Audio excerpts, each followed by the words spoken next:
एक मित्र ने कमेंट करके पूछा है, सच्चा सबसे अच्छा जीने, कि दैनिक जीवन की समस्याओं को हल करने का सही तरीका क्या है। तो प्रश्न उनका सही है, बिल्कुल व्यवहारिक प्रश्न है। और हर समस्या का हल करने में कहो या कोई अपना लक्ष्य पाने में एक तरह से मोटे मोटे 4 स्टेप्स होते हैं जो कि हमें करने चाहिए, समझने चाहिए। और उनमें पहला होता है कि समस्या को उसके सही रूप में देखना, मतलब ना ज़्यादा बढ़ाकर देखना, ना उसको कम करके देखना। और अच्छा होकर इस बारे में अपनी समस्या को अपनी डायरी में लिख लो, पेपर पर लिख लो, फिर कई बार पढ़ो। मतलब कि अपने मन में वो समस्या बिल्कुल स्पष्ट होनी चाहिए, उसके विषय में कोई भी कन्फ्यूजन, अस्पष्टता नहीं होनी चाहिए। और ये पहला स्टेप उसके हल का एक तरह से एक आधारभूत स्टेप, एक जैसे एक मकान की नींव जैसा। क्योंकि अगर ये सही है तो फिर आगे की चीज़ें सारी सही हो जाएंगी। फिर दूसरा स्टेप है, उस पर बौद्धिक रूप से एक निश्चित समय अवधि में चिंतन मनन करो। देखो कि कहीं वह कोई एक मानसिक रूप से कोई काल्पनिक समस्या तो नहीं है, क्योंकि हमारा मन भी समस्याएं पैदा करता रहता है और हमारे जीवन में उससे कोई ठोस हानि तो नहीं होने जा रही, या फिर बहुत ही कम होने जा रही है, तो उसे फिर वहीं पर डिलीट मार दो। और अगर ऐसा नहीं है तो फिर किसी मनोथेरेपी का कहो, एफर्मेशन का कहो, सहारा लेना पड़े और उसको दूर करो। यानी अपनी शक्ति समय की कीमत समझना ज़रूरी है और अपनी शक्ति और समय को एक तरह से सही चीज़ों पर ही खर्च करना बड़ा ज़रूरी है। ये समझ होनी चाहिए, इतनी बुद्धिमत्ता।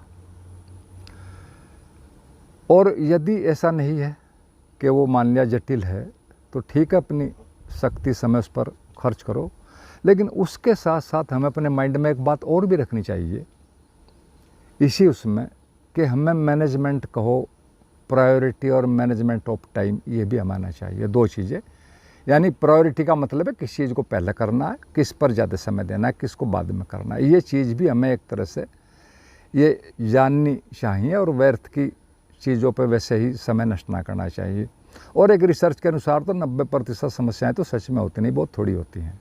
लेकिन फिर भी हमें अपने मन को सही उस शक्ति का अपनी उपयोग करना आना चाहिए, यानी कौन सी चीज़ पहले करनी, किस पर समय ज़्यादा देना। तो ये 2 बात होगी। फिर आता है एक 3rd स्टेप, उस पर काम करना है। और वो ये है कि किसी भी शक्ति पर, चाहे अपने पर ही, जिस शक्ति को भी हम मानते हैं, किसी देवी देवता, अस्तित्व, परमात्मा, कोई भी, या अपने ऊपर ही पूरा विश्वास करना चाहिए। क्योंकि पूरे विश्वास के बिना कभी हमारा माइंड कहो, हमारा मन कहो, ब्रेन कहो, ये सही रिजल्ट नहीं लाते। और दुनिया में बहुत लोगों ने विश्वास और मेहनत के दम पर चमत्कारिक कार्य किए हैं, भरा पड़ा इतिहास। और आपके पास भी ध्यान रखना एक बात, उनके जैसा ही मस्तिष्क है। कोई कुछ भी कहे, ऐसा कुछ नहीं है। दुनिया में इतिहास पढ़ने से एक बात साफ नज़र आती है कि दुनिया में मस्तिष्क और समय सभी के पास बराबर है। बस सिर्फ सफल वही होते हैं जो इन दोनों का सही और पूरा उपयोग करते हैं, कर लेना जानते हैं, सीख लेते हैं। और इतिहास एक बात और साथ में बताता है कि अधिकांश उन लोगों ने चमत्कारिक काम किए हैं या सफलताएं अर्जित की हैं जिनके पास कोई बैकग्राउंड नहीं थी, ना कोई पैसा था, ना कोई अच्छी शिक्षा थी, ना कोई सोर्सेज थे। सिर्फ उनकी लगन और श्रम उनके लिए कहो एक तरह से वरदान बनी। और इसके लिए आप बहुत से सफल लोगों की जीवनियाँ पढ़ सकते हैं, सुन सकते हैं। अब तो सुनने में भी कोई दिक्कत नहीं, सब मोबाइल में सुन सकते हैं। अधिकतर ऐसे ही लोग सफल हुए हैं। और फिर आती है एक चौथी बात, जो कि सर्वाधिक महत्वपूर्ण है,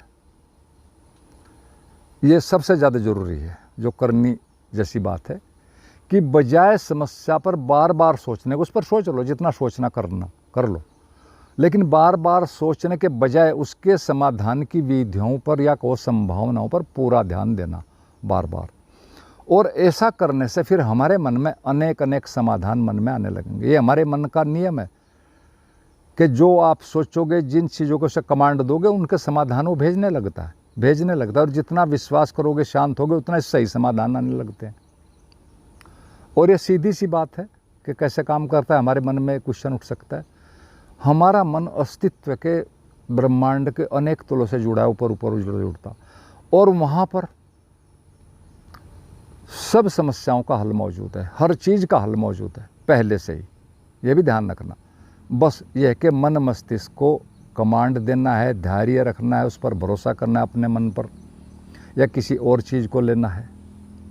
तो ये सारी बात ये कि अपने मन को कैसे हम हैंडल करें, कैसे उससे सही से सही उसका उपयोग करें, ये बातें सीखनी थोड़ा ज़रूरी है, और सारी अपने प्रैक्टिकल जीवन से या कहो करने से ही आती हैं।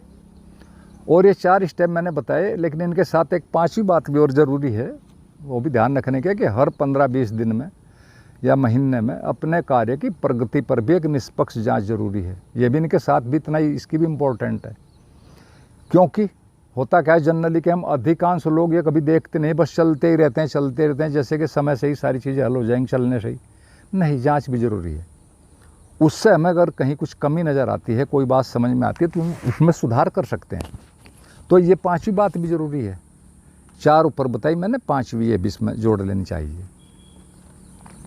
तो ये बातें हमने समझी कुछ, लेकिन ये जो 4-5 बातें मैंने बताई हैं, ये सब एक तरह से प्रयासगत रूप से करने की हैं, सिस्टमेटिकली कहो, प्रैक्टिकली कहो। लेकिन कुछ बातें इसी संदर्भ में जीवन में अपने लक्ष्य को पाने की या समझने की और भी हैं, जो थोड़ा सूक्ष्म स्तर की हैं, यानी मानसिक तल पर करने जैसी, उनमें ठोस नहीं काम करना, उनमें समझ ज़्यादा काम करेगी। वो एक तरह से मैप का कहो समस्या के लिए, एक नक्शे का एक तरह से काम करेगी वो समझ, अगर हम उन्हें करेंगे। वो भी कई चीज़ें समझने की, उनमें पहली तो यही है कि किसी भी समस्या को स्वीकार कर लो, जीवन का एक हिस्सा मान लो। और कोई भी समस्या, ध्यान रखना, सिर्फ इसलिए समस्या होती है 90% की, हम अपने को दूसरों के जीवन से तुलना करते हैं और फिर उस चीज़ को समस्या मान लेते हैं, समस्या बना लेते हैं, जबकि 90% तो समस्या होती ही नहीं। ये एक साइंटिफिक रिसर्चेज हैं, सिर्फ 10% ही होते हैं, और वो भी एक तरह से ज़रूरतें होती हैं जो कि वास्तविक होती हैं। लेकिन होता क्या है कि हम अपने माइंड में पहले जो हमारी फीडिंग है, गलत आदर्श, गलत ज्ञान मन में एक तरह से भर लेते हैं। दूसरों से हायरार्की, ऊंचा नीचा देखना, तुलना करना, व्यर्थ की बातों को पकड़ लेना और व्यर्थ की समस्याएं बना लेना, यही ज़्यादातर होती है। फ्रायड के बारे में आप सब जानते होंगे, मनोविज्ञान का जनक था। उसने जीवन के अंत में लंबे समय जिया, बहुत कुछ है उनके बारे में जानने कहने को। तो अंत में एक, जब वो अपने एक तरह से मृत्यु के करीब थे, तो एक किसी पत्रकार ने, युवा पत्रकार ने उनसे एक प्रश्न पूछा था कि आप ये बताइए, आपको बहुत ज़्यादा लंबा अनुभव है मनुष्य के मन के बारे में, क्या आप ये बताइए कि आदमी सुखी कैसे हो सकता है शॉर्ट में, ताकि कुछ किया जा सके मनुष्यता के लिए। और जानते हो उसका उत्तर क्या था फ्रायड का? सुनकर आप भी चौंक जाओगे। उसका उत्तर ये था कि मनुष्य हमेशा दुखी ही रहेगा, और उसका एकमात्र कारण है कि उसे यही पता नहीं कि वो चाहता क्या है।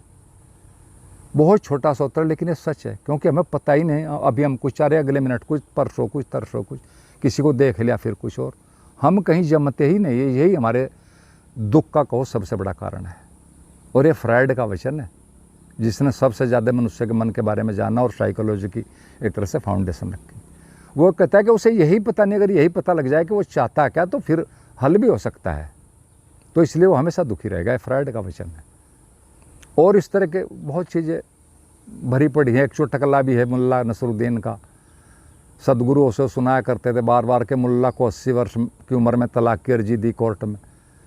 तो जज ने पूछा कि आप अब 80 वर्ष की उम्र में, इतने दिन शादी को हो गए, 50-60 वर्ष, अब क्यों, ऐसा क्या समस्या आ गई? तो मुल्ला ने कहा कि मेरी पत्नी एटिकेट से नहीं जानती, इसको ढंग नहीं आते, चीज़ों को इधर उधर रखने के मैनर्स नहीं आते। तो जज साहब ने पूछा कि ये बात अब पता चली 60 इतने दिनों बाद, पहले तो आप झेलते रहे, अब क्या है, अब अंतिम समय में? तो मुल्ला का जवाब था कि मुझे एटिकेट्स का ही पता अब लगा, वरना तलाक तो मैं बहुत पहले ले लेता। तो ये इस तरह की बेमतलब की बात है। ये हमारे जीवन में हम बेमतलब की चीज़ों को समस्या बना लेते हैं। और ये तो चुटकुला था, पता नहीं हुआ नहीं हुआ। अभी अभी एक बात आपने देखोगी, अभी एक पनडुब्बी में दुनिया के 5 अरबपति नीचे एक वो देखने गए थे, जो एक बहुत पहले 100 साल पहले एक जहाज़ डूबा था, उसको देखने गए थे। जबकि उसका मलबा, सारे फ़ोटोज़ पहले आ लिए, सब कुछ थे, और वो उसको टाइटैनिक की आपने सुना होगा, और 5 अरबपति दुनिया के फेमस उसका मलबा देखने गए एक पनडुब्बी में बैठ के, और सारे तड़फ तड़फ कर मरे। जबकि पहले से पता था कि ये खतरे का मामला है, बचकर आने का चांसेस नहीं, बहुत कम है। अब बताओ, उन्होंने एक बेमतलब जीवन को एक समस्या बना ली, खाम का आराम से मरना भी पसंद नहीं आया उन्हें। इसी तरह हमारा मन बनाता है। क्या जरूरत थी जो 100 साल पहले जो जहाज डूब गया, जा लिया, ख़त्म कहानी, उसके फ़ोटो भी आ ले उसके मलबे पे, क्या देखना था उसके फ़ोटो को वहीं जाकर। तो इस तरह भी हमारा मन करता है। तो ये तो एक तरह से मैंने पहली बात बताई कि समस्याओं को एक तरह से सही ढंग से देखो, वो हमारे जीवन में है, और अगर हैं तो उनको स्वीकार कर लो, बेवजह के उनमें वो करने की क्या जरूरत है। ये भी एक तरीका हो सकता है, ये एक समझ है।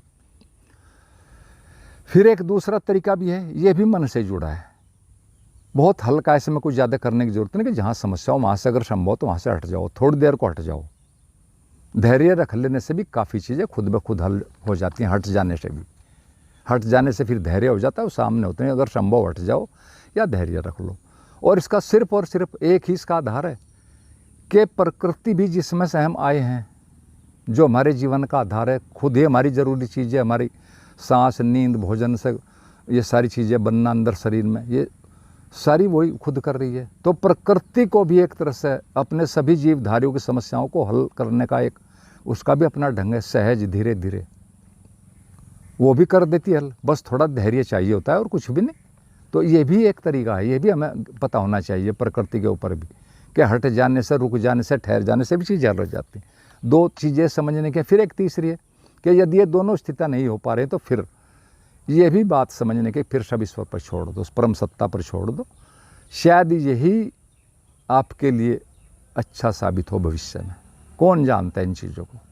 और ऐसी घटनाओं से भी इतिहास भरा पड़ा है, मैं वैसे ही नहीं करा, मेरे तो अपने अनुभव हैं ही, उन्हें बताऊं तो बहुत वीडियो लंबी हो जाएगी। मैं आपको एक बड़ी फेमस चीज़ बताता हूं, फेमस कहानी इतिहास की, जो सबको आपको पता भी होगा, नहीं पता होगा तो उनको जान लो, जिन मित्रों को नहीं पढ़ा। डॉक्टर कलाम साहब, अब्दुल कलाम जी के जीवन की एक ऐसी ही घटना है शुरू की। जब वो विद्यार्थी जीवन में थे, वो एनडीए में एक तरह से भर्ती होना चाहते थे, देहरादून कोई भर्ती वगैरह होगी, तो वो गए, लेकिन पैसे नहीं थे। बड़ी मुश्किल से उनकी बहन ने जेवर बेच बाच कर कुछ पैसे उन्हें दिए जाने के लिए। और मज़े की बात है कि पैसे भी इतने ही जुटा पाए कि सिर्फ एक तरफ से जा ही सकते थे वहाँ तक। गए, उसमें टेस्ट वगैरह दिया, जो भी किया, लेकिन वो बात नहीं बनी, नहीं पास हुए, निकाल दिया। अब जाने के पैसे भी नहीं थे, जीवन में भी चारों तरफ निराशा ही थी। तो फिर उन्होंने अपनी एक तरह से सुसाइड करने का निर्णय लिया कि गंगा जी बहुत चढ़ी हुई थी, उनमें कूद कर अपना वो कर लो। और जैसे ही वो करने जा रहे थे, उधर इसी मूड में थे, उसी समय एक महात्मा घूम रहे थे। ये सारी कहानी ऑन पे रिकॉर्ड है। उन्होंने देखा, उन्हें कुछ शक हुआ, उस पर बुलाया, उसको कहा कि क्या बात है। तो कलाम साहब ने सारी अपनी समस्याएं बताई पूरी। तो उस महात्मा ने एक ही कहा कि तुम ऐसा मत करो, ऐसा नहीं है, किराया भी हम दे देंगे, चलो हमारे पास, इतने निराश मत हो। और मैं तुम्हें एक गारंटी से एक बात कहता हूँ कि ज़रूर अस्तित्व कहो परमात्मा को, तुमसे कोई बड़ा काम लेना चाह रहा है। तुम निराश हो हुई मत, तुम चलो मेरे कने, इसको छोड़ो। और वो आए और अपना फिर आ गए, उन्हें किराया दिया, खाना वाना दिया, वापस आ गए। और फिर जो हुआ वो सब आप जानते ही हैं। तो ये कोई पता नहीं है कि जो चीज़ें नहीं हो रही हैं या समस्याएं आ रही हैं वो गलत ही हैं। बहुत देर में पता चलता है जीवन में बाद में कि जिन चीज़ों को हम गलत समझ रहे थे, और वो कितनी सही निकली। वो ना होती तो शायद हम तो बहुत चीज़ों से चूक जाते। तो ये भी एक तरीका है अस्तित्व पर सारा छोड़ देने का। क्या पता यही हमारे लिए ठीक, कौन जानता है, हम तो देख नहीं सकते, ये तो बाद में पता चलेगा। तो शायद यही मर्जी हो, यही समझ कर धैर्य रख लो। और अंत में मैं एक बात आपको और कह दूं कि समाधान हर समस्या के बहुत होते हैं, बहुत एंगल से उनको हल किया जा सकता है हर चीज़ के, लेकिन फिर भी परिणाम उसी चीज़ का सही आता है जो हम चिंतन मनन से करते हैं, अपनी सक्षमता के और वास्तविक परिस्थिति को, मनोभूमि को, अपने को, सबको देखकर उनके अनुकूल ही चलते हैं। उन्हीं चीज़ों पर एक तरह से सही चीज़ें आती हैं। चिंतन मनन के बाद जो हम वो लेते हैं, और इसी बिंदु पर अधिकतर लोग गलती करते हैं जल्दबाजी में। वो हमेशा जल्दबाजी में रहते हैं, और जल्दबाजी का गुण सबसे हानिकारक है। हड़बड़ी हुई तो गड़बड़ी हुई, ये बात बहुत थोड़ी समझने की है। और असली बात सिर्फ इसी कारण से ही जीवन में कहो, मनोविज्ञान में कहो, मोटिवेशन में कहो, एक बात पर बार बार बोला जाता है, उसको कहा जाता है, उसकी इम्पोर्टेंस समझाई जाती है कि हमें अपने मन मस्तिष्क को हैंडल करने की कला ही आनी चाहिए। वही सबसे बड़ी कला है जीवन में। और धैर्य और सही चिंतन से, बार बार करने से, समझने से ये चीज़ें आ जाती हैं। यहाँ सब अपने आप ही सीखना पड़ता है, कहीं कुछ सीखा सखा नहीं रखा है। तो ये थोड़ी चीज़ें मैंने कही मित्र के प्रश्न को, और फिर भी कोई मित्र कोई पूछना चाहे कुछ भी पूछ सकता है। आपने सुना, बहुत बहुत आपका धन्यवाद। और अंत में सभी मित्रों को मेरा प्रणाम।